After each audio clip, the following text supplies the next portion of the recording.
There's a forecast 4 degrees Celsius tonight, and I'm very concerned of an air frost. So it's like mid-October.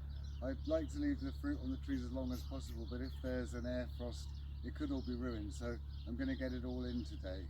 I've got 3 crates. One is for cooking apples and pears, one is for eating apples and pears, and then one is for ones that haven't ripened yet. There's quite a few varieties that ripen later in the year, and those you can store through the winter, and they'll last. Some of the pears will last till February, but the apples usually last till about January.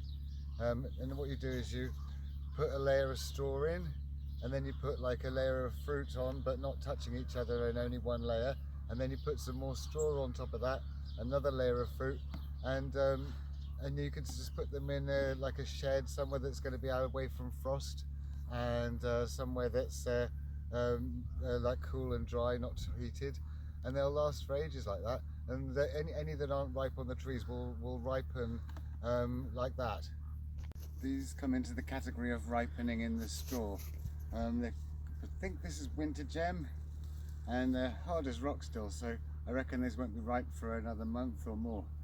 I suppose that's why they're called winter gem. Well, I'm picking them off anyway because I don't want them ruined by any frosts. So that's quite good. We've got half a crate. This tree's only been in about 4 years, I think. But look at this. It's staked it and it's all gone. Apple trees have a tendency to do that. So in the winter, what we'll have to do is give it a bit of a harder prune than we would have otherwise, and hammer a more sturdy post in there, and push it back up again. But I wouldn't do it now, not until it's dormant. This one here, the berry hardy, they usually need to be ripened a bit more in these crates of straw. But I'm not going to risk them staying on the tree any longer. They're huge, these ones, but they'll take another maybe a month or half a month in the layers of straw before they're ripened properly.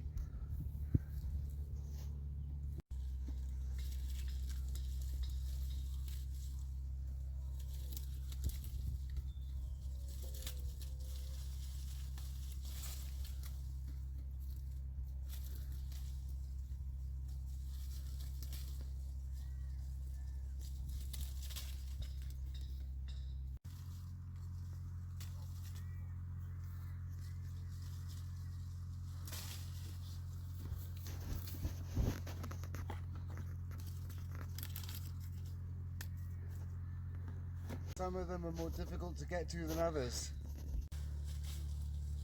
Sometimes it saves climbing if you just gently pull the branches down, but don't do it so much that they snap.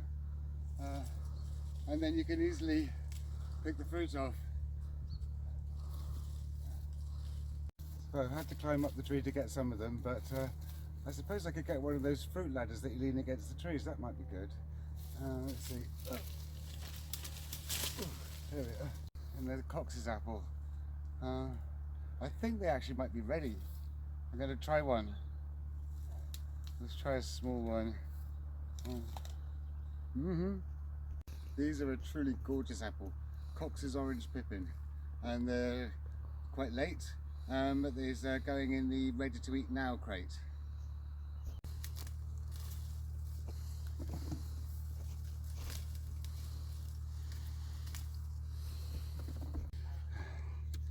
As you're putting them in, always check them. I've picked out some here that are quite gruesome. If they've split like that, you don't want them. Just lob them in the hedge. Chewed ones, you don't really want them. Put them in the hedge. That's small, but it's okay. There's nothing wrong with it. That can go in there. This got this nasty thing here. I'm not sure what that is, but I don't want to eat that. So it can go in the hedge. And there we got some nasty thing burrowing there. We don't want that either, so that go in the hedge. Trees vary year to year on how well they perform. This is a Granny Smith, and they should be like about that size, but they're rather pitiful this year. Yeah, not very nice either. And these pears are particularly gorgeous. I think they're Concord or Commerce. I've forgotten because I lost the map, but I know it's one of those two. And yeah, they're lovely. It's the first time it's ever cropped this year. Some of these pears have been in for quite a while. I think this one's been in for about 6 or 7 years, and this is the first time this one has ever produced fruit. I think it's some kind of Williams pear, but I'm not sure where I put my orchard map. Yeah, first time it's ever cropped. Never tried this one yet. It feels ripe, so that's going in with the ready to eat now crate. This pear too, first time it's ever cropped, but it's only cropped on these lower branches for some reason. But they're lovely and ready to eat.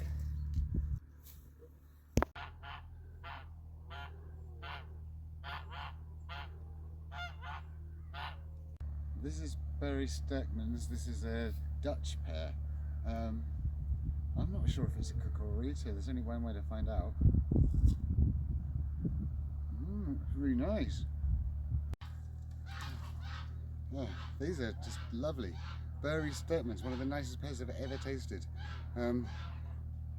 It komt uit Netherlands. Here's Ziggy.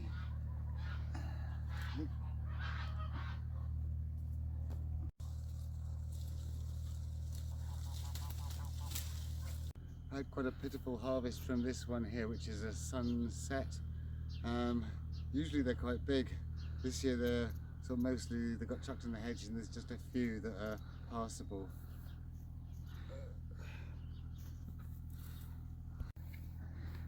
Now this one's the Cadillac French cooking pear.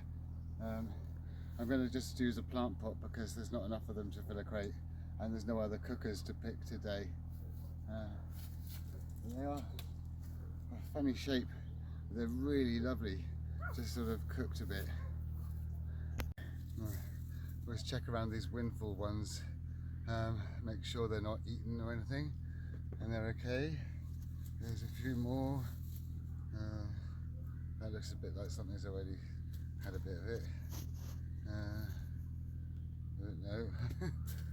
No. So just got that off them this year, but it's still a very young tree, so I'm happy with that. These are gala apples. There's twist and pull, and these are usually a bit later. They're really nice, but they're usually really small, and this year they're big for some reason. I don't know why. So that's this whole top orchard done here. I'm going to leave the other orchard for now because it's got hedges around it and it's more protected from early frosts. But this one's very exposed up on this like hillside here. So yeah, there are like so many of these. It's never had as many as this before.